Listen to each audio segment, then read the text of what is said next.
ونستغفره ونؤمن به ونتوكل عليه ونعوذ بالله من شرور أنفسنا ومن سيئات أعمالنا من يهده الله فلا مضل له ومن يضلله فلا هادي له ونشهد أن لا إله إلا الله وحده لا شريك له ونشهد أن سيدنا مولانا محمدًا عبده ورسوله أرسله بالحق بشيرا ونذيرا صلى الله تعالى عليه وعلى آله وأصحابه وبارك وسلم تسليما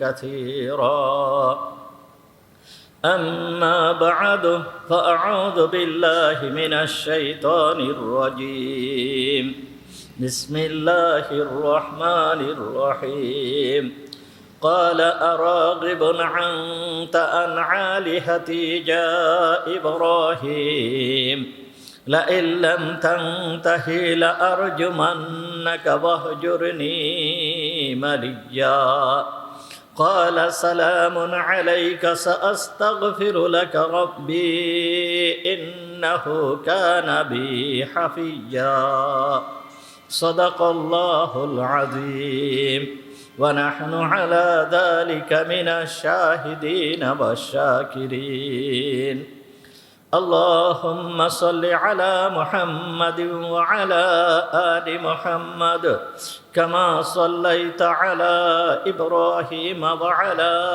آل إبراهيم إنك حميد مجيد اللهم بارك على محمد وعلى آل محمد كما باركت على إبراهيم وعلى آل إبراهيم إنك حميد مجيد سبحانك لا علم لنا إلا ما علمتنا اللهم انفعنا بما علمتنا فعلمنا ما ينفعنا وزدنا علما رب اشرح لي صدري ويسر لي أمري واحلل عقدة من لساني يفقهوا قولي اللهم طهر قلوبنا عن غيرك ونور قلوبنا بنور معرفتك ربنا تقبل منا إنك أنت السميع العليم وتب علينا إنك أنت التواب الرحيم সমস্ত প্রশংসা সেই মহান রব্বুল আলামিনের জন্য যিনি আমাদেরকে আজকের এই পবিত্র জুমার দিনে জুমার নামাজ পড়তে আসার তৌফিক দান করেছেন। এই জন্য আমরা সবাই বলি আলহামদুলিল্লাহ। আমাদের আলোচনা চলতেছিল হযরতে ইব্রাহিম আলাইহিস সালাম সম্পর্কে। ইব্রাহিম আলাইহিস সালাম আবুল আম্বিয়া অর্থাৎ নবীদের পিতা। অনেক বড় ফজিলতপূর্ণ অনেক বড় মর্যাদাবান নবী ছিলেন হযরত ইব্রাহিম আলাইহিস সালাম। ইব্রাহিম আলাইহিস সালামের আলোচনা কোরআনুল কারীমের ভিতরে বহুবার এসেছে। আগেই বলা হয়েছে যে হযরত মূসা আলাইহিস সালামের আলোচনা কোরআনুল কারীমের ভিতরে সবথেকে বেশি এসেছে।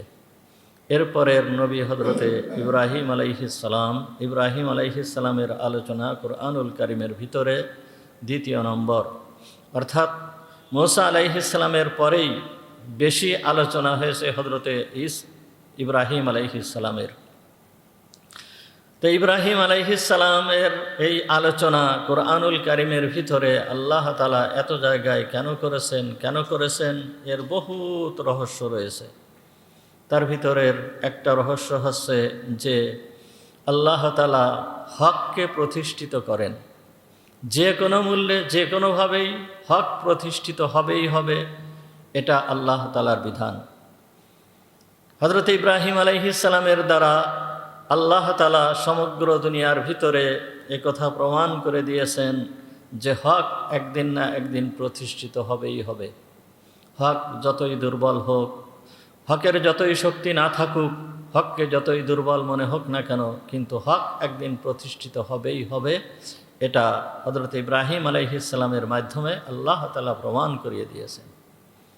দুনিয়ার ভিতরে যেই সময় হযরত ইব্রাহিম আলাইহিস সালাম আগমন করেছেন, দুনিয়ার ভিতরে একটা মুসলমানও ছিল না।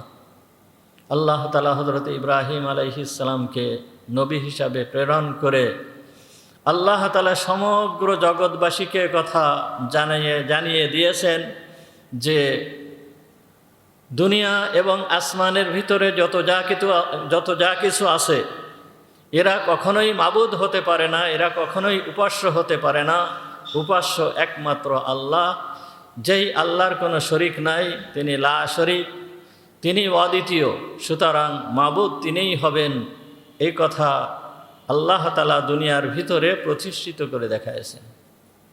সেই সময় ইব্রাহিম আলাইহিস সালাম অত্যন্ত দুর্বল ছিলেন, তার শক্তি ছিল না। সমগ্র দুনিয়া এক পাশে, আর হযরত ইব্রাহিম আলাইহিস সালাম ছিলেন এক পাশে। এই কথা আল্লাহ তাআলা আস্তে আস্তে করে কুরআনুল কারীমের ভিতরে কথা প্রমাণ করে দিয়েছেন। তো আমাদের আলোচনা চলতেছিল হযরতে ইব্রাহিম আলাইহিস সালাম সম্পর্কে। ইব্রাহিম আলাইহিস সালাম পিতাকে দাওয়াত দিলেন। পিতাকে এমনভাবে দাওয়াত দিলেন, নম্র ভাষায়, ভদ্র ভাষায়, অত্যন্ত বিনয়ের সাথে পিতাকে সম্বোধন করলেন, পিতাকে দাওয়াত দিলেন, পিতাকে বোঝানোর চেষ্টা করলেন। কিন্তু ইব্রাহিম আলাইহিস সালামের পিতা তা বুঝল না।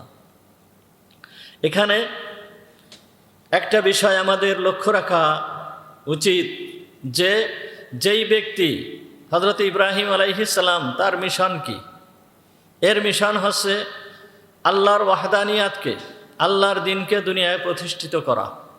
এই মিশন নিয়ে হযরত ইব্রাহিম আলাইহিস সালাম আসছেন।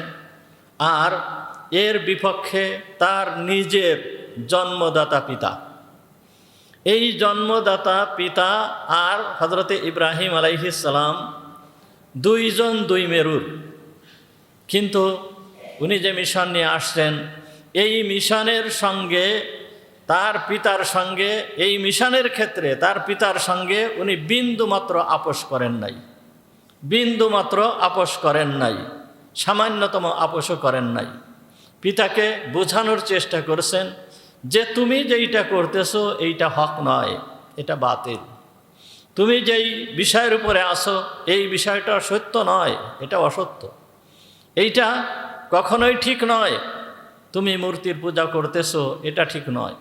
এ কথা ইব্রাহিম আলাইহিস সালামের পিতাকে বুঝাইছেন, এমনভাবে বুঝাইছেন, এমনভাবে বুঝাইছেন যে পিতার এর বিপক্ষে কোনো প্রমাণ দাঁড় করাতে পারে নাই, এর বিপক্ষে কোনো কিছুই সে উপস্থাপন করতে পারে নাই। কিন্তু পিতাকে সম্বোধনের ক্ষেত্রে, যেহেতু পিতা এবং পুত্রের সম্পর্ক, এই সম্পর্ককে বজায় রাখার জন্য হযরত ইব্রাহিম আলাইহিস সালাম যথেষ্ট চেষ্টা করেছেন। সর্বক্ষেত্রে সর্ব অবস্থায় পিতার সম্মানকে উনি বজায় রাখছেন। ইব্রাহিম আলাইহিস সালাম প্রতিটা ক্ষেত্রে সম্বোধন করছেন ইয়া আবাতি, ইয়া আবাতি, ইয়া আবাতি, এই ধরনের সম্বোধন দ্বারা। কিন্তু হযরত ইব্রাহিম আলাইহিস সালামের কথা তার পিতা গ্রহণ করলেন না। গ্রহণ না করে বরঞ্চ সে ইব্রাহিম আলাইহিস সালামের কথা না মেনে ইব্রাহিম আলাইহিস সালামকে অত্যন্ত কর্কশ ভাষায় এর জবাব দিলেন। কিন্তু এইটা উচিত ছিল না, এটা উচিত ছিল না। ইব্রাহিমের পিতার উচিত ছিল যে হকটাকে মেনে নেওয়া, কিন্তু ইব্রাহিমের পিতা হক মেনে নেন নাই। এখান থেকে আমাদের বোঝার বিষয় যে আসলে যারা হকপন্থী হয়, যারা আহলে হক হয়, যারা সত্যের উপরে প্রতিষ্ঠিত থাকে, তাদের সম্বোধন কেমন হতে হবে, তাদের কথাবার্তা কেমন হতে হবে, এইটা আমাদের এইখান থেকে বুঝতে হবে। হযরত ইব্রাহিম আলাইহিস সালামের কথার দ্বারা, ইব্রাহিম আলাইহিস সালামের পিতাকে নসিহাত করার দ্বারা আমরা এ কথা বুঝতে পারলাম। তাছাড়া আল্লাহ তাআলা পবিত্র কুরআনুল কারীমের ভিতরে পরিষ্কারভাবে বলতেছেন وعباد الرحمن الذين يمشون على الأرض حونا وإذا خاطبهم الجاهلون قالوا سلاما। যখন আল্লাহর কোনো প্রিয় বান্দা, সে জাহেল মূর্খ, যারা দিনের উপরে নাই, যারা বাতিলের উপরে আছে, তাদের সঙ্গে যখন কথাবার্তা বলে তখন খুব সুন্দর ভাষায়, নম্র ভাষায় কথাবার্তা বলে এবং শান্তির সাথে সুন্দরভাবে তারা কথাবার্তা বলে। ইব্রাহিম আলাইহিস সালাম সেই পদ্ধতি অবলম্বন করলেন। এইভাবে এই পদ্ধতিতে সমগ্র আম্বিয়া একরাম চলে আসতেছে। আম্বিয়া একরামের পরে আম্বিয়া একরামের অরেজ যারা আছে, উলামা একরাম, তারাও এই পদ্ধতিতে চলে আসতেছে। যখন মানুষকে দিনের দিকে আহ্বান করে, মানুষের সঙ্গে যখন ভালো ব্যবহার করে, তখন মানুষ তাদের প্রতি আকৃষ্ট হয়ে যায়। এটাই যারা হকপন্থী, তাদের মন মিজাজ হচ্ছে এই রকম। হঠাৎ করে একটা ঘটনা মনে পড়ল। মালিক ইবনে দিনার রহমাতুল্লাহি আলাই, মালিক ইবনে দিনারের কথা আপনাদেরকে অনেকবার শোনাইছি। এই মালিক ইবনে দিনার রহমাতুল্লাহি আলাই, এনার বাড়ির পাশে একজন প্রতিবেশী বসবাস করত। তো এই প্রতিবেশী, সে কোনো কারণবশত তার বাড়ি বিক্রি করে দিয়ে অন্য জায়গায় চলে যাবে, এই জন্য বাড়ি বিক্রি করার ইচ্ছা করছে। তো যখন বাড়ি বিক্রি করার ইচ্ছা করার পরে তখন বাড়ির একটা দাম নির্ধারণ করেছে যে এত টাকা আমি বাড়ি বিক্রি করব। তা এই বাড়িটা দেখার জন্য একটা লোক আসছে। লোক আসার পরে জিজ্ঞেস করতেছে যে বাড়ির দাম কত। তখন বলতেছে আমার বাড়ির দাম হচ্ছে 1000 দিনার, আর প্রতিবেশীর মূল্য হচ্ছে 2000 দিনার। এখন ওই ব্যক্তি আশ্চর্য হয়ে বলল যে কি বলেন আপনি, বাড়ির দাম 1000 দিনার আর প্রতিবেশীর মূল্য হচ্ছে 2000 দিনার, এই 3000 দিনার দিয়ে আপনার বাড়ি খরিদ করতে হবে, এ কেমন? তখন বলতেছে আমি যে এই প্রতিবেশীর পাশে বসবাস করি, আপনি এই ধরনের প্রতিবেশী পাবেন না। আমার বাড়ির মূল্য 1000 দিনার, আর আমার প্রতিবেশী মালিক ইবনে দিনার, যেহেতু আমি তার পাশে বসবাস করতেছি, এই বসবাসের যেই সুযোগ আপনি পাচ্ছেন, এর মূল্য হচ্ছে 2000 দিনার। এ কথা শুনে উনি আশ্চর্য হলেন। আশ্চর্য হওয়ার পরে এই সংবাদ মালিক ইবনে দিনারের কানে গেল। মালিক ইবনে দিনারের কানে যখন গেছে যে তার প্রতিবেশী বাড়ি বিক্রি করে দিচ্ছে, তখন মালিক ইবনে দিনার ওই প্রতিবেশীকে 4000 দিনার পাঠিয়ে দিয়ে বলতেছে যে তোমার যেই প্রয়োজন আছে, তোমার প্রয়োজনকে তুমি মিটাও, তুমি তোমার বাড়িটাকে বিক্রি করো না। তা আহলে হক যারা আছে তাদের ব্যবহার সদা সর্বদা এই রকমই হয়ে থাকে। আর আহলে বাতিল যারা আছে, তারা যখন এই আহলে হকদের সঙ্গে পেরে ওঠে না, পারে না, তখন তাদের সঙ্গে দুর্ব্যবহার শুরু করে দেয়। তাদের কোনো উত্তর থাকে না, কোনো উত্তর দিতে পারে না, জবাব দিতে পারে না, তখন তারা দুর্ব্যবহার শুরু করে দেয়, যেই রকম ইব্রাহিম আলাইহিস সালামের আব্বা ইব্রাহিমের প্রতি করেছিল। ইব্রাহিম কি করলেন? পিতাকে সম্বোধন করলেন, খুব সুন্দর ভাষায় সম্বোধন করলেন। ইয়া আবাতি লিমা তা'বুদু মা লা ইয়াসমাউ ওয়ালা ইউবসিরু ওয়ালা ইউগনি আনকা শাইআ। হে আমার সম্মানীয় পিতা, তুমি কেন ওই জিনিসের পূজা করো, যেই জিনিস যে দেখে না, যে শোনে না, যে তোমার কোনো উপকার করতে পারে না, যে তোমার কোনো ক্ষতি করতে পারে না, যে নিজে কিছুই করতে পারে না, এই জিনিসের পূজা তুমি কেন করো? কেন এই জিনিসের পূজা করতেছো? পিতার কাছে ইব্রাহিম আলাইহিস সালামের একটা প্রশ্ন, যে তুমি এই জিনিসের পূজা কেন করতেছো? ইব্রাহিম আলাইহিস সালামের পিতা কোনো উত্তর দেন নাই। উত্তর কি দেবে? উত্তর দেওয়ার মতন কোনো কিছুই নাই, কোনো কিছুই উত্তর দেওয়ার মতন নাই। সুতরাং সে কি উত্তর দিবে? উত্তর দেওয়ার মতন যখন কোনো কিছু নাই, তখন সে ছেলের উপরে ক্ষিপ্ত হয়ে গেল, ছেলের উপরে রাগান্বিত হয়ে গেল। রাগান্বিত হয়ে হযরত ইব্রাহিম আলাইহিস সালামকে অত্যন্ত কর্কশ ভাষায় কথা বলা শুরু করে দিল। ইব্রাহিম আলাইহিস সালামের পিতা কি বললেন? আরাগিবুন আনতা আন আলিহাতি ইয়া ইব্রাহিম লা ইল্লাম তানতাহি লা আরজুমান্নাকা ওয়াহজুরনি মালিয়া। আরাগিবুন আনতা আন আলিহাতি ইয়া ইব্রাহিম, হে ইব্রাহিম, তুমি কি আমার ইলাহদের থেকে বিমুখ হয়ে রয়েছো? আমার ইলাহদের সমালোচনা করতেছো?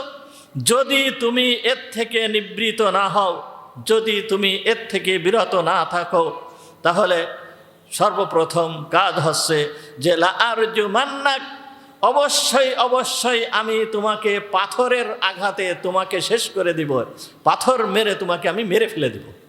লা আরজুমান্নাকা, অবশ্যই অবশ্যই আমি তোমাকে পাথর মেরে শেষ করে দেব। ওয়াহজুরনি মালিয়া, আর তুমি আমার থেকে দূরে সরে চলে যাও, তুমি আমার কাছে থাকতে পারবে না। এই ভাষা হযরত ইব্রাহিম আলাইহিস সালামের সঙ্গে ব্যবহার করলো। পিতার কি এই ধরনের ভাষা ব্যবহার করা উচিত ছিল? কখনোই উচিত ছিল না, কিন্তু এই ধরনের ভাষা ইব্রাহিম আলাইহিস সালামের পিতা ব্যবহার করলো। কি বলল? আরাগিবুন আনতা আন আলিহাতি। দেখেন, যখন কোনো মানুষ হকের থেকে দূরে চলে যায়, শুধু সরে চলে যায়, হকটাকে সে গ্রহণ করে না। হক কি? হকটা হচ্ছে আপনাকে যে সৃষ্টি করেছেন আল্লাহ তাআলা, মহান রব্বুল আলামিন আমাদেরকে সৃষ্টি করেছেন, আমাদের স্রষ্টা আল্লাহ, আমাদের বাঁচায় রেখেছেন আল্লাহ, আমাদের খাবার দিচ্ছেন আল্লাহ, সমস্ত কিছু করতেছেন আল্লাহ। তা এই একজন মানুষের প্রতি হক আছে, তার অন্তরের ভিতরে আল্লাহকে ধারণ করবে, তার অন্তরের ভিতরে আল্লাহকে লালন করবে। যখন এই অন্তরের ভিতরে আল্লাহকে ধারণ করবে, আল্লাহকে লালন করবে, তখন এই ব্যক্তির অন্তরটা আল্লাহর দিকে যাবে, আর অন্য যত বাতিল জিনিস আছে তার অন্তরে প্রবেশ করতে পারবে না। আর যখন তার অন্তর আল্লাহকে ধারণ করে না, আল্লাহকে ধারণ করবে না, আল্লাহকে ধারণ করতে পারে না, তখন এই ব্যক্তি হক জিনিসটাকে বুঝতে পারে না। এই ব্যক্তির হক বোঝার ক্ষমতা হারিয়ে ফেলে, তার ভিতরে হক আর থাকে না। সে কোনটা হক আর কোনটা না হক, কোনটা বাতিল, এইটাকে সে পার্থক্য করতে পারে না। এই যোগ্যতাকে আল্লাহ তাআলা তার থেকে তুলে নিয়ে যায়। দেখেন, বহুত বড় জ্ঞানীগুণী ব্যক্তিরা আছে, অনেক বড় জ্ঞানীগুণী ব্যক্তিরা আছে।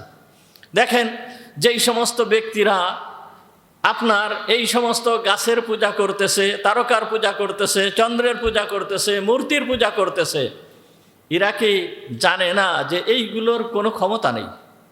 এইগুলো মানুষের হাতের তৈরি একটা বস্তু, এছাড়া আর কিছুই নাই।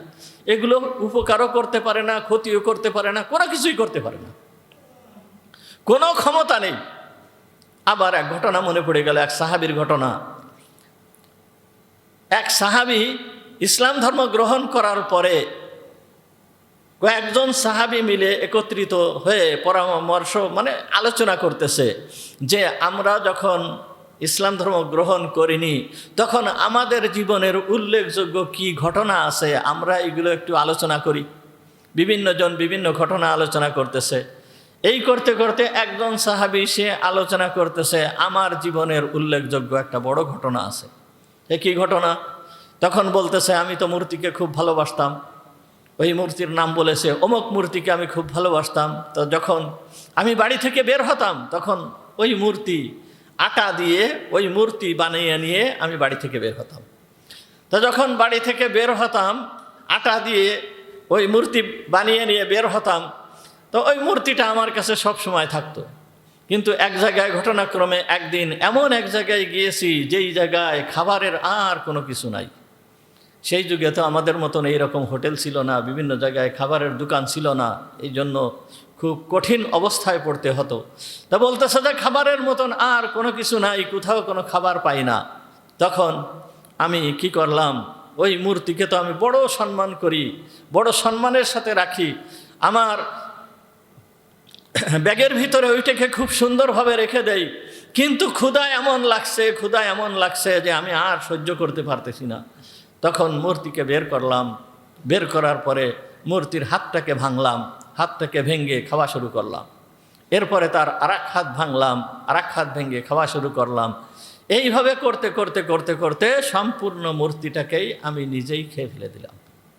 তখন ওই সাহাবী বলতেছে, এইটে আমার জীবনের সবথেকে আশ্চর্য ধরনের ঘটনা, যে আমি যাকে মূর্তি হিসাবে পূজা করতাম তাকে আস্তে আস্তে আস্তে আস্তে আমি নিজেই খেয়ে ফেলে দিলাম। আসলে দেখেন, এই রকম ধরনের ঘটনা ঘটতেছে। সবাই জানে, যারা এদের পূজা করতেছে তারা সবাই জানে যে এদের কোনো ক্ষমতা নেই। কি জানে না এরা? এই যারা এদের পূজা করতেছে এরা বড় বড় ডাক্তার আছে না? তো একজন ডাক্তারের জ্ঞান কি কম? বড় বড় ইঞ্জিনিয়ার আছে না? হ্যাঁ, তাদের একজনের ইঞ্জিনিয়ারের জ্ঞান কি কম? বড় বড় বৈজ্ঞানিক আছে না? বিভিন্ন জিনিস সৃষ্টি করতেছে, বিভিন্ন জিনিস আবিষ্কার করতেছে।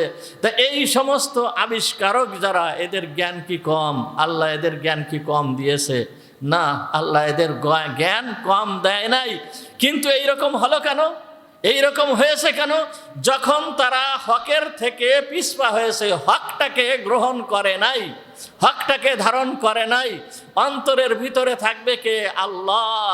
আল্লাহকে ধারণ করে নাই। যখন আল্লাহকে ধারণ করে নাই, আল্লাহ তাদের এই সঠিক জ্ঞানটাকে তুলে নিয়ে গেছেন। তাদের কাছে ভালো মন্দ এই পার্থক্য করার ক্ষমতা আর তাদের থাকে না। তখন তারা ওই বাতিলটাকে তারা হক মনে করে ওইটাকেই পালন করা শুরু করে, ওইটাকেই লালন করা শুরু করে। দেখেন, একজন কৃষকের একটা জমি আছে। একজন কৃষকের জমি আছে। এখন এই জমিটার সম্পর্ক যদি তার মালিকের সাথে থাকে, এই জমির সম্পর্ক যদি তার মালিকের সাথে থাকে, মালিকের সাথে যদি ভালো সম্পর্ক থাকে, মালিক সবসময় তার ওই জমির খোঁজ খবর নেয়, দেখাশোনা করে, এই রকম মালিকের যদি ওই জমি হয়, তাহলে ওই জমির ভিতরে আগাছা জমতে পারে না। ওই জমির ভিতরে আগাছা জমতে পারে না। মালিক সদা সর্বদা ওই জমিটাকে চাষাবাদ করে, দেখাশোনা করে, একটা আগাছা জন্মার সাথে সাথেই ওইটাকে পরিষ্কার করে ফেলে দেয়। ওই জমির ভিতরে আগাছা জমতে পারে না। আর এমন একটা জমি, যেই জমির মালিকের সাথে সম্পর্ক নাই, মালিকের সাথে এই জমিওয়ালার কোনো সম্পর্ক নাই, মালিকের সাথে বিলকুল সম্পর্ক নাই। মালিক ওই জমির কাছে তেমন একটা যায় না, খোঁজ খবর নেয় না, ওই জমিকে দেখে না। ওই জমির ভিতরে আগাছার শেষ থাকে না, বিভিন্ন ধরনের আগাছা জন্মে যায়, বিভিন্ন ধরনের আগাছা। শুধু আগাছা নয়, ওই আগাছার ভিতর দিয়ে ক্ষতিকারক কীট পতঙ্গ, পোকামাকড় ওই জমির ভিতরে বসবাস করে। বিষাক্ত সাপ পর্যন্ত ওই জমির ভিতরে বসবাস করে। যেই সাপের কারণে শুধুমাত্র অন্যের ক্ষতি হয় না, মালিক পর্যন্ত শেষ হয়ে যায়। তাহলে আমাদের যেই অন্তর, আমাদের যেই কল্প, এই অন্তরটা হচ্ছে জমিনের মতন। এই অন্তরটা হচ্ছে জমিনের মতন। এই কলবের সম্পর্ক, এই জমিনের সম্পর্ক যদি আল্লাহর সাথে থাকে, আল্লাহর সাথে যদি এর সম্পর্ক হয়, মালিকের সাথে যদি সম্পর্ক হয়, এই কলবের ভিতরে আল্লাহ তাআলা একটা আগাছা জমতে দেন না। আগাছা হওয়ার সাথে সাথেই আল্লাহ তাআলা সেটিকে দূর করে দেন। আগাছা আসার সাথে সাথেই আল্লাহ তাআলা সেটাকে দূর করে দেন। আর মালিকের সাথে যদি অন্তরের সম্পর্ক না থাকে, তাহলে এই অন্তরের ভিতরে এমন এমন আগাছা এসে বসবাস করে, এমন এমন আগাছা এসে বসবাস করে, যেই আগাছার কারণে ওই ব্যক্তি ধ্বংস হয়ে যায়, ওই জমিওয়ালা ধ্বংস হয়ে যায়, একেবারে শেষ হয়ে যায়। ঠিক তেমনিভাবে দেখেন, যারা এই হককে গ্রহণ করে না, তাদের এই হক এবং বাতিলের ভিতরে পার্থক্য করার জ্ঞান তাদের থাকে না। এই জ্ঞান তাদের থেকে লোপ হয়ে যায়। ইব্রাহিম আলাইহিস সালাম পিতাকে কিভাবে বোঝালেন, কিন্তু পিতা উত্তর দিচ্ছেন কি? আরাগিবুন আনতা আন আলিহাতি ইয়া ইব্রাহিম, আরাগিবুন, তুমি কি বিমুখ রয়েছো? আন আলিহাতি, আমার মাবুদ থেকে। এখানে মাবুদের কথা বলতেছে, উপাস্যদের কথা বলতেছে। আন আলিহাতি, আমার মাবুদ থেকে, আমি যাকে উপাস্য হিসাবে গ্রহণ করেছি তার থেকে তুমি বিমুখ। আমাদের বলে নাই, দেশের বলে নাই, রাষ্ট্রের বলে নাই, বলতেছে কি? আমার মাবুদ থেকে তুমি বিমুখ। সুতরাং তুমি কান খুলে শুনে রেখো, যদি তুমি এর থেকে বিরত না থাকো, লাআরজুমান্নাক, অবশ্যই আমি তোমাকে এমনভাবে মারবো যে পাথর মেরে তোমাকে শেষ করে দেব। তাহলে এইখানে দেখেন, কোন পিতা সে কি তার পুত্রকে পাথর মেরে শেষ করতে পারে? এইটা কি পিতার পক্ষে সম্ভব? পিতা কি তার পুত্রকে মেরে ফেলতে পারে? এইটা কি তার পক্ষে সম্ভব? কখনোই সম্ভব না। কিন্তু ইব্রাহিম আলাইহিস সালামের পিতা বলতেছে যে তুমি যদি বিরত না থাকো তাহলে আমি তোমাকে পাথর মেরে শেষ করে দেব। তাহলে পিতার এই পুত্রের প্রতি যেই স্নেহ, এই স্নেহটা পর্যন্ত এই পিতার অন্তরের ভিতরে নেই। কেন নেই? আল্লাহর সাথে সম্পর্ক নেই। আল্লাহর সাথে সম্পর্ক নেই, এই জন্য এইটাকে আল্লাহ তাআলা তুলে নিয়ে গিয়েছেন। এইটা আর অন্তরের ভিতরে নাই। আল্লাহ তাআলা এটাকে কি করছেন? তুলে নিয়ে গিয়েছেন। এখন এখানে প্রশ্ন হয় যে একজন পিতা কি পুত্রের অমঙ্গল কামনা করতে পারে কখনো? হ্যাঁ, অবশ্যই পারে। পিতা পুত্রের অমঙ্গল কামনা করতে পারে। সে নিজের অমঙ্গল কামনা করতেছে, তা পুত্রের অমঙ্গল কামনা করতে পারবে না কেন? নিজের অমঙ্গল যে কামনা করতেছে সে আবার পুত্রের অমঙ্গল কামনা করতে পারবে না কেন? অবশ্যই পারবে। নিজের অমঙ্গল কামনা কিভাবে করতেছে? নিজে এমন কাজ করতেছে যেই কাজের মাধ্যমে তার ক্ষতি হয়, তার শাস্তি হবে, তার দোজখে যেতে হবে, কঠিন শাস্তি হবে। ইব্রাহিম আলাইহিস সালাম সেইগুলোকে পরিষ্কার করে করে বুঝাই দিলেন, পরিষ্কার করে করে বুঝাই দিলেন, কিন্তু সেইগুলোকে সে নিজেই গ্রহণ করলো না। তা নিজেই যখন গ্রহণ করতেছে না, তাহলে নিজের অবস্থা কেমন হবে? নিজের অবস্থা তখন কেমন হবে? এইটাকে যে গ্রহণ করলো না, নিজের কথা সে চিন্তা করলো না, সুতরাং নিজের ক্ষতি যখন নিজেই ডেকে আনলো, তা পুত্রের ক্ষতি হবে, এতে তার সমস্যা কি? নিজের ক্ষতির কথা যখন নিজেই চিন্তা করতেছে না, পুত্রের ক্ষতির কথা কিভাবে চিন্তা করবে? কেউ কারোর মানে ক্ষতির দিকে কেউ তাকায় না, কেউ কারোর ক্ষতির দিকে তাকায় না। সবাই নিজেকে নিয়ে ব্যস্ত। নিজের অবস্থা যখন তার কাছে ভালো লাগতেছে না, নিজেকে যখন ক্ষতির থেকে বাঁচাচ্ছে না, তখন পুত্রকে কিভাবে সে ক্ষতির থেকে বাঁচাবে? পুত্রের অমঙ্গল কেন কামনা করবে না? এখানে আল্লাহ তাআলা বলতেছে, এখানে ইব্রাহিম আলাইহিস সালামের পিতা বলতেছেন, আরাগিবুন আনতা আন আলিহাতি ইয়া ইব্রাহিম লা ইল্লাম তানতাহি লা আরজুমান্নাকা ওয়াহজুরনি মালিয়া। যদি তুমি এর থেকে বিরত না থাকো তাহলে আমি তোমাকে প্রস্তর আঘাতেই তোমাকে শেষ করে দেব। ওয়াহজুরনি মালিয়া, তুমি আমার থেকে দূরে চলে যাও। এই কথা ইব্রাহিম আলাইহিস সালামের পিতা ইব্রাহিমকে বললেন। এই কথার উত্তরে দেখেন, এত বড় কঠোর কথা, এত বড় কঠিন ভাষায় ইব্রাহিমের পিতা ইব্রাহিম আলাইহিস সালামকে বলল। এই সময় হযরত ইব্রাহিম আলাইহিস সালামের অবস্থা কেমন? ইব্রাহিম আলাইহিস সালাম বলতেছে, তখন ইব্রাহিম আলাইহিস সালাম বলতেছেন যে সাআস্তাগফিরু লাকা রাব্বি,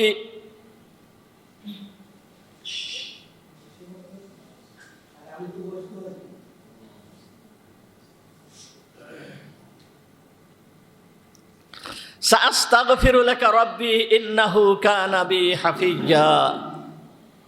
ইব্রাহিম আলাইহিস সালামের পিতা যখন এইভাবে কঠোর ধমকি দিল, ধমকি দেওয়ার পরে হযরত ইব্রাহিম আলাইহিস সালাম এইবার পিতাকে বলতেছেন, সালামুন আলাইক, হে পিতা, হে আমার পিতা, তোমার উপরে শান্তি বর্ষিত হোক। তুমি শান্তিতে থাকো, তুমি শান্তিতে বসবাস করো, তুমি শান্তিতে থাকো। সাআস্তাগফিরু লাকা রাব্বি, আমি তোমার জন্য আল্লাহর কাছে ইস্তেগফার করব, আল্লাহর কাছে তোমার কাছে ক্ষমা প্রার্থনা করব। ইন্নাহু কানা বি হাফিজ্জা, তিনি আমার উপরে বড় দয়াবান, আমার উপরে তিনি বড় দয়াবান। আমি আল্লাহর কাছে তোমার জন্য ইস্তেগফার করব, ক্ষমা প্রার্থনা করব। এখানে একটা বড় কথা রয়ে গেছে যে হযরত ইব্রাহিম আলাইহিস সালাম এইখানে পিতার জন্য ক্ষমা প্রার্থনা করবেন, এ কথাটা বললেন। তাই একজন বিধর্মীর জন্য ক্ষমা প্রার্থনা করা এইটা কি বৈধ কি বৈধ নয়? যেই ব্যক্তি বিধর্মী তার জন্য ক্ষমা প্রার্থনা করা কোনোভাবেই বৈধ নয়। যারা ইসলাম গ্রহণ করে নাই, যারা ইসলাম আনে নাই, এদের জন্য ক্ষমা প্রার্থনা করা এইটা কোনোভাবে বৈধ নয়। হ্যাঁ, তাদের জন্য এতটুকু দোয়া করা যেতে পারে যে আল্লাহ তাআলা যেন তাদেরকে হিদায়েত দান করুক বা তাকে হিদায়েত দান করুক। এই দোয়া আল্লাহর কাছে করা যেতে পারে। যেই রকম মুহাম্মদুর রাসূলুল্লাহ সাল্লাল্লাহু আলাইহি ওয়াসাল্লাম তার চাচার জন্য দোয়া করেছেন, আবু জাহেলের জন্য দোয়া করেছেন, ওমরের জন্য দোয়া করেছেন যে আল্লাহ তুমি এদেরকে হিদায়েত দান করো, এদেরকে হিদায়েত দান করো। এতটুকু দোয়া করা যেতে পারে। কিন্তু একজন বিধর্মীর জন্য ক্ষমা প্রার্থনা করা, এইটা কোনোভাবেই ইসলাম যে তার পিতার জন্য এই রকমভাবে ক্ষমা প্রার্থনা করলেন, এরকম করলেন কেন?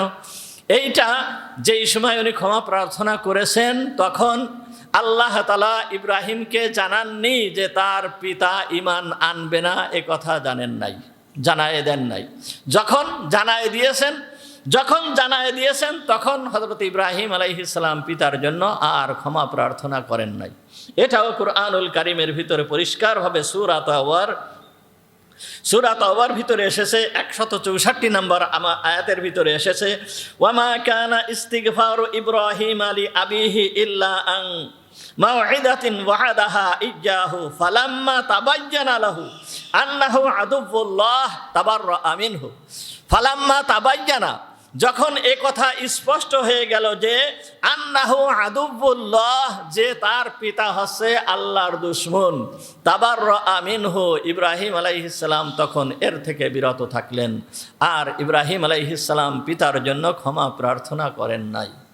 তাহলে কোনো বিধর্মীর জন্য কোনো ব্যক্তি কেউ ক্ষমা প্রার্থনা করতে পারবে না কিয়ামতের ময়দানে। বুখারী শরীফের ভিতরে হাদিস আসছে যে কিয়ামতের ময়দানে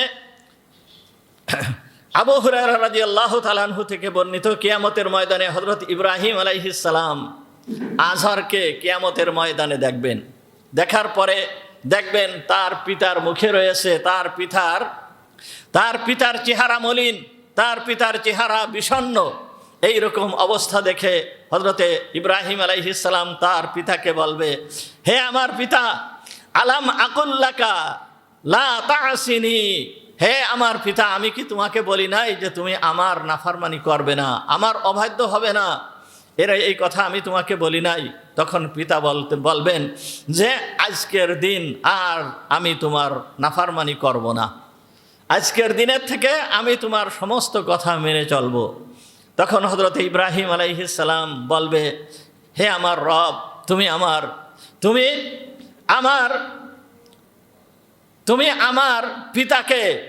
আমার পিতাকে ক্ষমা করে দাও, কারণ তুমি যে ওয়াদা করেছিলে যে কিয়ামতের ময়দানে তুমি আমাকে অপমানিত করবে না। তা আমার পিতার যে এই অবস্থা, এইটা তো আমার জন্য বড় একটা অপমানের বিষয়। তা তুমি আমার পিতাকে তুমি ক্ষমা করে দাও। তখন আল্লাহ তাআলা তখন বলবেন, ইয়াকুলুল্লাহু তাআলা ইন্নী হাররামতুল জান্নাতা আলাল কাফিরিন, হে ইব্রাহিম, তুমি কি জানো না, ইন্নী হাররামতুল জান্নাতা আলাল কাফিরিন, আমি জান্নাতকে কাফেরদের জন্য আমি হারাম করে দিয়েছি। জান্নাতের ভিতরে কোনো কাফের যেতে পারবে না, কাফেরের জন্য জান্নাতকে হারাম করে দেওয়া হয়েছে। এরপরে হযরত ইব্রাহিম আলাইহিস সালাম দেখবেন ওই তার পিতার আকৃতি একটা কেমন যেন আপনার কাদা মাটির ভিতরে একটা শ্রীগল যদি পড়ে থাকে সে কেমন দেখা যায়, ওই রকম একটা আকৃতি তার সামনে দেখতে পারবে। দেখে ইব্রাহিম আলাইহিস সালামের ওইটা দেখে খুব ঘৃণা লাগবে। তখন ওই অবস্থায় তার পিতাকে জাহান্নামের ভিতরে নিক্ষেপ করা হবে। এটা বুখারী শরীফের ভিতরে পরিষ্কার হাদিস আসছে। সুতরাং ঈমান যদি না গ্রহণ করে তাহলে কেউ কাউকে বাঁচাতে পারবে না, সুতরাং 1 নম্বর শর্ত হচ্ছে ঈমান, পরিত্রাণের 1 নম্বর শর্ত হচ্ছে ঈমান। এখানে ইব্রাহিম আলাইহিস সালামের পিতা হওয়া সত্ত্বেও সে জাহান্নাম থেকে বাঁচতে পারলো না, কারণ ঈমান নাই। জান্নাত আল্লাহ তাআলা তৈরি করেছেন, জান্নাত আল্লাহ তাআলা দিয়েছেন, জান্নাতটা ফিরি কাউকে দেবেন না। জান্নাত খরিদ করতে হবে, জান্নাত কিনে নিতে হবে, জান্নাত আল্লাহ তাআলা ফিরি কাউকে দেবেন না। তা জান্নাতের মূল্য কি? জান্নাতের মূল্য হচ্ছে ঈমান। ঈমান যদি না থাকে তাহলে এই ব্যক্তি জান্নাত পাবে না। সুতরাং ইব্রাহিম আলাইহিস সালামের পিতা এই জান্নাত পাবে না। জান্নাত তার জন্য নয়, শুধু ইব্রাহিম আলাইহিস সালাম নয়, যে কোনো ব্যক্তি হোক না কেন, যে কোনো ব্যক্তি হোক না কেন, ইমানদার যদি না হয় তাহলে এ জান্নাত পাবে না। এর জন্য কেউ সুপারিশও করতে পারবে না, এর জন্য কেউ সুপারিশও করতে পারবে না।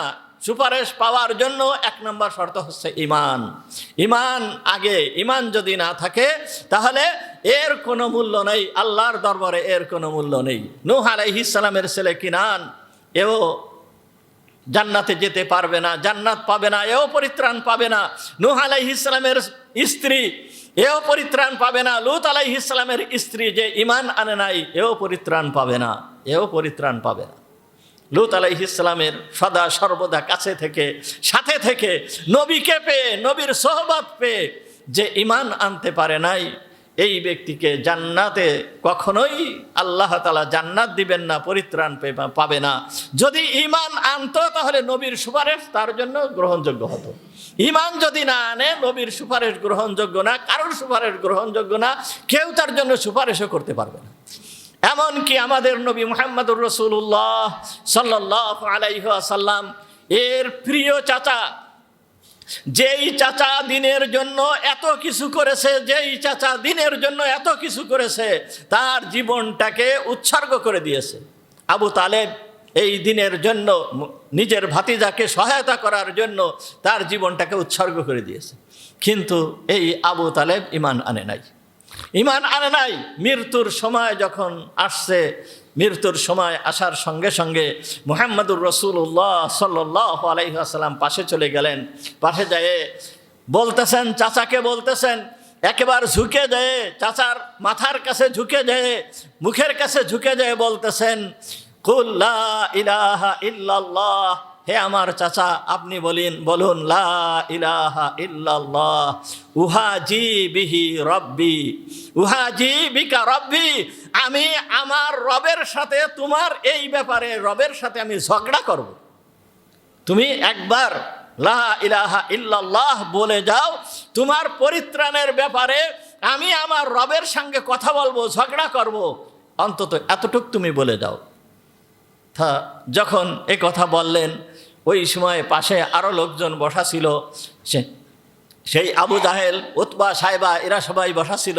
তখন তারা ঝুঁকে যেয়ে বলতেছে, হে আবু তালেব, কি এখন কি বাপদাতার ধর্মকে ত্যাগ করে তুমি মুহাম্মাদের ধর্ম গ্রহণ করে বেদিন হয়ে দুনিয়া থেকে চলে যাচ্ছ, বিধর্মী হয়ে দুনিয়া থেকে চলে যাচ্ছ? তখন আবু তালেব বলল কি, বল আলা মিল্লাতি আব্দুল মুত্তালিব, বরঞ্চ আমি আব্দুল মুত্তালিবের ধর্মের উপরেই আমি চলে যাচ্ছি। এ কথা বলেই তার জীবন শেষ হয়ে গেল। তাহলে মুহাম্মদুর রাসূলুল্লাহ সাল্লাল্লাহু আলাইহি ওয়াসাল্লাম নিজের চাচার সামনে এ কথা বললেন। অর্থাৎ ঈমান একমাত্র শর্ত হচ্ছে যে হিদায়াত পাওয়ার জন্য, জান্নাত পাওয়ার জন্য, দোজখের আযাব থেকে পরিত্রাণ পাওয়ার জন্য 1 নম্বর শর্ত হচ্ছে ঈমান। ঈমান যদি না থাকে তাহলে কারোর কোনো সুপারিশ কাজে আসা তো দূরের কথা, কেউ কারোর জন্য কোনো সুপারিশ করতে পারবে না, সুপারিশ করা সম্ভব হবে না, আল্লাহ সুপারিশ করার অনুমতি দিবেন না। হুজুর সাল্লাল্লাহু আলাইহি ওয়াসাল্লামের এই ঘটনা ঘটার পরেই মুহাম্মদুর রাসূলুল্লাহ সাল্লাল্লাহু আলাইহি ওয়াসাল্লাম বিষণ্ণ, মনক্ষুণ্ণ যে আমার চাচা ইসলাম গ্রহণ করলো না। তখন আল্লাহ তাআলা কুরআনের আয়াত অবতীর্ণ করে দিলেন, ইন্নাকা লা তাহদি মান আহবাবতা, হে রাসূল তুমি ওই ব্যক্তিকে, যেই ব্যক্তিকে ভালোবাসো সেই ব্যক্তিকে তুমি হিদায়াত দিতে পারো না। এই যেই ব্যক্তিকে তুমি ভালোবাসো সেই ব্যক্তিকে তুমি হিদায়াত দিতে পারো না। হিদায়াত তো আমার হাতে, আর আমি হিদায়াত কাকে দেই? যে হিদায়াত গ্রহণ করে আমি তাকে হিদায়াত দেই, যে গ্রহণ করে না আমি তাকে হিদায়াত দেই না। আল্লাহ তাআলা পরিষ্কারভাবে মুহাম্মদুর রাসূলুল্লাহ সাল্লাল্লাহু আলাইহি ওয়াসাল্লামকে বলে দিলেন। দেখেন, মুহাম্মদুর রাসূলুল্লাহ সাল্লাল্লাহু আলাইহি ওয়াসাল্লাম সর্বপ্রথম যেই দাওয়াত দিয়েছেন, সর্বপ্রথম লোকেদেরকে দাওয়াত দিয়েছেন। কি দাওয়াত দিয়েছেন? এই হাদিসটা মুসলিম শরীফের ভিতরে, অন্যান্য কিতাবের ভিতরে আসছে। আবু হুরায়রা রাদিয়াল্লাহু তাআলা আনহু থেকে বর্ণিত, মুহাম্মদুর রাসূলুল্লাহ সাল্লাল্লাহু আলাইহি ওয়াসাল্লামের উপরে যখন এই আয়াত অবতীর্ণ হয়, আনজির আশিরাতাকাল আকরাবিন, তুমি তোমার নিকট আত্মীয় যারা আছে তাদেরকে ভয় দেখাও। কিসের ভয় দেখাও? আল্লাহর আযাবের ভয় দেখাও, জাহান্নামের শাস্তির ভয় দেখাও। এই সমস্ত ভয় তুমি তোমার নিকট আত্মীয়দেরকে দেখাও। তখন মুহাম্মদুর রাসূলুল্লাহ সাল্লাল্লাহু আলাইহি ওয়াসাল্লাম কুরাইশদেরকে ডাক দিলেন। সাফা পাহাড়ের উপরে উঠে প্রত্যেক গোত্রের নাম ধরে ধরে এক এক করে করে কুরাইশদেরকে ডাক দিলেন। বিভিন্ন গোত্রের নাম ধরে ধরে ডাক দিলেন। ডাক দিয়ে হুজুর সাল্লাল্লাহু আলাইহি ওয়াসাল্লাম যখন দেখলেন যে সবাই একত্রিত হয়ে গেছে, ফাজতামাউ, যখন সবাই একত্রিত হয়ে গেল, তখন মুহাম্মদুর রাসূলুল্লাহ সাল্লাল্লাহু আলাইহি ওয়াসাল্লামকে প্রত্যেক গোত্রের নাম ধরে ধরে বলতে লাগলেন, ইয়া বানি কাহাব ইবনে লুয়াই আনকিদু আনফুসাকুম মিনান নার, হে বনি কাহাব ইবনে লুয়াই, তোমরা তোমাদের নিজেদেরকে দোজখের থেকে বাঁচাও, আগুনের থেকে বাঁচাও। ইয়া বনি মুররা ইবনে কাহাব আনকিদু আনফুসাকুম মিনান নার, হে বনি মুররা ইবনে কাহাব, তোমরা তোমাদের নিজেদেরকে দোজখের আগুন থেকে বাঁচাও। ইয়া বনি আব্দিস শামস, হে বনি আব্দিস শামস আনকিদু আনফুসাকুম মিনান নার, তোমরা তোমাদের নিজেদেরকে আগুন থেকে বাঁচাও। ইয়া বনি আব্দে মানাফ, হে বনি আব্দে মানাফ আনকিদু আনফুসাকুম মিনান নার, তোমরা নিজেদেরকে দোজখের আগুন থেকে বাঁচাও। ইয়া বনি আব্দে মুত্তালিব, হে আব্দুল মুত্তালিব, হে আব্দুল মুত্তালিবের বংশধর, তোমরা নিজেদেরকে দোজখের আগুন থেকে বাঁচাও। ইয়া বানি হাশিম, তোমরা তোমাদেরকে নিজেদেরকে দোজখের আগুন থেকে বাঁচাও। শেষমেশ বিশেষভাবে ব্যক্তিকে সম্বোধন করে করে হুজুর সাল্লাল্লাহু আলাইহি ওয়াসাল্লাম ডাকতে লাগলেন। এমনকি হযরতে ফাতিমা রাদিয়াল্লাহু তাআলা আনহুকে ডেকে বললেন, ইয়া ফাতিমা আনকিদি নাফসাকি মিনান নার, তুমি তোমার নিজেকে দোজখের আগুন থেকে বাঁচাও। নিজে যদি নিজেকে দোজখের আগুন থেকে বাঁচাতে না পারো, তাহলে আমি নবী হয়ে কোনো উপকার করতে পারবো না, আমি নবী হয়ে কোনো উপকার করতে পারবো না, আল্লাহর দরবারে আমি তোমাদের জন্য সুপারিশ করতে পারবো না। নিজেরাই নিজেদেরকে দোজখের আগুন থেকে বাঁচাও। আর সেইটা কি? তাওহীদকে গ্রহণ করো, কালিমাকে গ্রহণ করো, বলো লা ইলাহা ইল্লাল্লাহু মুহাম্মাদুর রাসূলুল্লাহ, এইটিকে তোমরা গ্রহণ করো। যদি এইটিকে গ্রহণ করো, গ্রহণ করার পরে এরপরে যে এদের জন্য যদি কেউ সুপারিশ করে, আল্লাহর দরবারে তাদের সুপারিশ গ্রহণযোগ্য হবে। কিন্তু যারা ঈমান ছাড়া দুনিয়া থেকে চলে যাবে, এদের সুপারিশ আল্লাহ তাআলা গ্রহণ করবে না। তাহলে ঈমান গ্রহণ করা না করার দায়িত্ব কার? আমার নিজের। এই এখতিয়ার আল্লাহ তাআলা আপনাকে আমাকে দিয়ে দিয়েছেন। সুতরাং আল্লাহর ডাকে সদা সর্বদা সাড়া দিতে হবে, আল্লাহর ডাকে সদা সর্বদা সাড়া দিতে হবে। আল্লাহকে অন্তরের ভিতরে ধারণ করতে হবে। আল্লাহকে যখন অন্তরের ভিতরে ধারণ করব, তখন আল্লাহকে ধারণ করলে অন্তরের ভিতরে আর অন্য কোনো কিছু আসবে না। আর যদি আল্লাহকে অন্তরের ভিতরে ধারণ না করতে পারি, ওই জমির মতন, যেই জমির সম্পর্ক মালিকের সাথে নাই, ওই জমির ভিতরে আগাছা জন্ম নেয়। সুতরাং ওই অন্তরের ভিতরে বিভিন্ন ধরনের আগাছা জন্ম নিবে। শিরকের আগাছা, কুফরের আগাছা, বেদাতের আগাছা, বিভিন্ন ধরনের মাল দৌলাতের মোহাব্বতের আগাছা, মহিলার আসক্তির আগাছা, বিভিন্ন ধরনের বিভিন্ন জিনিসের আগাছা অন্তরের ভিতরে জন্ম নিবে। যেই আগাছায় নিজেকে ধ্বংস করে দেবে, নিজেকে ধ্বংস করে দেবে। দেখেন না, এখন একটা চলতেছে খেলা, কি বিশ্বব্যাপী খেলা চলতেছে না? আমাদের মুফতি আব্দুল্লাহ সাহেব যেহেতু বিশ্বকাপ উনি এর করতেন বিশ্বপাপ। এটা হচ্ছে কি বিশ্বপাপ, মানে সারা বিশ্বব্যাপী যেই পাপ, সেই পাপ সারা বিশ্বব্যাপী শুরু হয়েছে পাপ। আর আজ মুসলমানের সন্তানেরা কোথায় চলে গিয়েছে, মুসলমানেরা কোথায় চলে গিয়েছে। এমন এমন লোক দেখা যাচ্ছে যে 5 ওয়াক্ত নামাজ পড়তেছে, কিন্তু তার গায়ে রয়েছে কি ওই বিভিন্ন দলের যেই সমস্ত জার্সি বা কি বলে টি শার্ট যেইগুলো আছে, এইগুলো তারা পরিধান করে করে ঘুরতেছে। তাহলে আপনার আমার অবস্থা কি আপনি আমি একটু চিন্তা করে দেখি। এটা হচ্ছে ওই অন্তরের ভিতরের ওই আগাছা। অন্তরে আগাছা জন্মেছে কেন? আগাছা জন্মলো কেন? আল্লাহর ভয়, আল্লাহর মুহাব্বত অন্তরের ভিতরে নাই। সুতরাং এই আগাছা এসে জন্ম নিয়েছে। যদি আল্লাহর ভয়, আল্লাহর মুহাব্বত থাকতো, তাহলে এই অন্তরের ভিতরে এই আগাছা আসতে পারতো না, কখনোই আসতে পারতো না। আল্লাহ তাআলা দূর করে দিতেন। কিন্তু আল্লাহর ভয় নেই, আল্লাহর মুহাব্বত নেই, অন্তরের ভিতরে আগাছা জমছে। 4 রাকাত তাহাজ্জুদ নামাজ পড়ার সুযোগ হয় না, কিন্তু ওই 2টার সময় উঠে 2টা থেকে নিয়ে সেই ফজর পর্যন্ত একেবারে খেলায় দেখায় মক্ত, খেলা দেখায় মক্ত। কী অবস্থা হয়ে গেছে মুসলমান! এর থেকে ফিরে আসতে হবে, এর থেকে ফিরে আসতে হবে। খোদা না করুক মৃত্যুর সময় যদি ওই আমার মুখ দিয়ে যদি বের হয়ে যায় ওই মেসি বা ওই ওই যা যা কিছু একটা যদি বের হয়ে যায়, তাহলে বড় সমস্যা, বড় সমস্যা, বড় সমস্যা আছে, বহুত বড় সমস্যা আছে, মস্ত বড় সমস্যা আছে। আমার আব্বার মুখে আমি শুনেছি, আব্বা সামান্য একটা ডাক্তার ছিলেন, মানে ওই গ্রামের যেই ডাক্তার এরকম একটু ট্রিটমেন্ট করতেন মানুষকে। তেমনি ওই রকম এক মুমূর্ষ রোগীর কাছে গেছেন, যাওয়ার পরে ওই মুমূর্ষ রোগী মহিলার ছিল, বড় ধনী মহিলা ছিল, লোকজনদের দিয়ে কাজ করাতো। তা আমার আব্বা নিজেই বলতেছেন তার মৃত্যুর এক ঠিক আগ মুহূর্তে তার মুখ দিয়ে বাইর হলো, এই তোরা কি করতেছিস, অত তরকারি কুটতেছিস কেন? এই কথা বলার সঙ্গে সঙ্গেই তার জান বাহির হয়ে গেল। দেখেন কত বড় সমস্যা। যেই এইরকমভাবে যদি কোনো ব্যক্তির মুখ দিয়ে যদি এইরকম ধরনের কোনো কথা, ওই আমি যাকে ভালোবাসি এর কথা যদি আমার মুখ দিয়ে বের হয়ে যায়, তাহলে খোদা না করুক আমার যদি ঈমান ওই সময় চলে যায়, তাহলে অবস্থা কি হবে? অবস্থা কি হবে?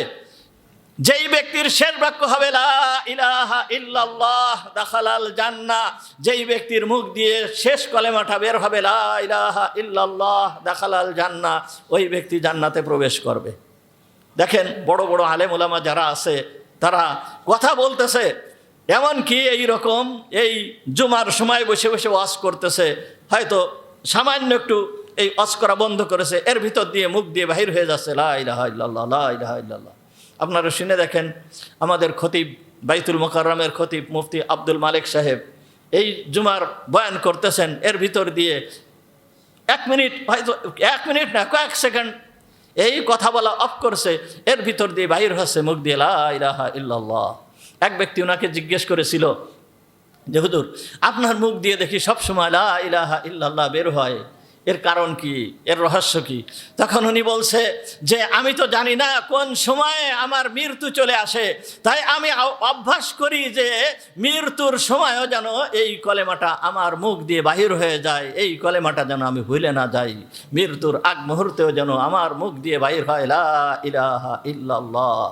আর আমার অন্তরে থাকবে মেসি, আমার অন্তরে থাকবে সেই আর্জেন্টিনা, আমার অন্তরে থাকবে ব্রাজিল, আর আমি মনে করতেছি আমার মুখ দিয়ে লা ইলাহা ইল্লাল্লাহ বের হবে। বড় এইটা এইরকম ধরনের কল্পনা করা যায় না, এরকম ধরনের কল্পনা করা যায় না। এই জন্য সতর্ক হতে হবে, সতর্ক হতে হবে। আপনি আমি ভালোবাসবো কাকে? আপনি আমি ভালোবাসবো মুহাম্মাদুর রাসূলুল্লাহ সাল্লাল্লাহু আলাইহি ওয়াসাল্লামকে। কাকে ভালোবাসতেছি? আজকের মানে আমি নামাজ পড়তে আসার সময় একটা সংবাদ দেখে আসলাম, একজন প্রেমিক আর একজন প্রেমিকা দুইজনে কি হয়েছে, মোটামুটি দুইজনে আত্মহত্যা করার জন্য বের হয়েছে, দুইজনে আত্মহত্যা করবে। আত্মহত্যা করতে যাবে কোন জায়গায়? ওই ব্রিজের উপরে উঠেছে। ব্রিজের উপরে উঠে ওই প্রেমিক প্রেমিকা আত্মহত্যা করার জন্য ব্রিজে উঠেছে, দুইজনে একসাথে ওই ব্রিজের থেকে লাফ দিয়ে আত্মহত্যা করবে। কিন্তু কথাবার্তা বলে প্রেমিক লাফ দিয়েছে নদীর ভিতরে, আর প্রেমিকা আর লাফ দেয় নাই। এই কিছু সময় দাঁড়ায় থেকে ওই জায়গাতে আস্তে আস্তে আস্তে আস্তে হাঁটতে হাঁটতে চলে গেল। কার জন্য আপনি কি করতেছেন? কার জন্য আপনি কি করতেছেন? দুনিয়ার ভিতরে একমাত্র যদি কেউ আপনাকে ভালোবেসে থাকে, তাহলে মহান রব আপনাকে ভালোবাসেন, মহান রব আপনাকে ভালোবাসেন। একমাত্র আল্লাহ আছে আপনার, আপনাকে একমাত্র আল্লাহকে ভালোবাসতে হবে। আল্লাহর ভালোবাসা যদি আপনার আমার অন্তরের ভিতরে থাকে, আর কেউকে ভালোবাসবো কি না বাসবো এই ব্যবস্থা আল্লাহ করে দিবেন। যখন আল্লাহর প্রতি আমার ভালোবাসা হবে, তখন আমার সন্তানের প্রতি ভালোবাসা জন্মাবে, স্ত্রীর প্রতি ভালোবাসা জন্মাবে, ভালো লোকেদের প্রতি ভালোবাসা জন্মাবে। আর যদি আল্লাহর প্রতি ভালোবাসা না থাকে, তাহলে এই ধরনের আসল ভালোবাসা অন্তরের ভিতরে থাকবে না, অন্তরের ভিতরে অন্য ভালোবাসায় এসে বাসা বাঁধবে। এই জন্য সতর্ক হতে হবে, সতর্ক হতে হবে। তা হযরত ইব্রাহিম আলাইহিস সালাম পিতাকে খুব সুন্দরভাবে বোঝানোর চেষ্টা করলেন, কিন্তু পিতা সেইটাকে গ্রহণ করলো না। আরও বরঞ্চ কি বলল, যে তুমি যদি এর থেকে বিরত না হও, তাহলে তোমাকে আমি প্রস্তর আঘাতে শেষ করে দিব, পাথর মেরে তোমাকে শেষ করে দিব। যাই হোক, আজ এই পর্যন্ত থাকুক, এই পর্যন্তই আলোচনা। তা একটা কথা বলি,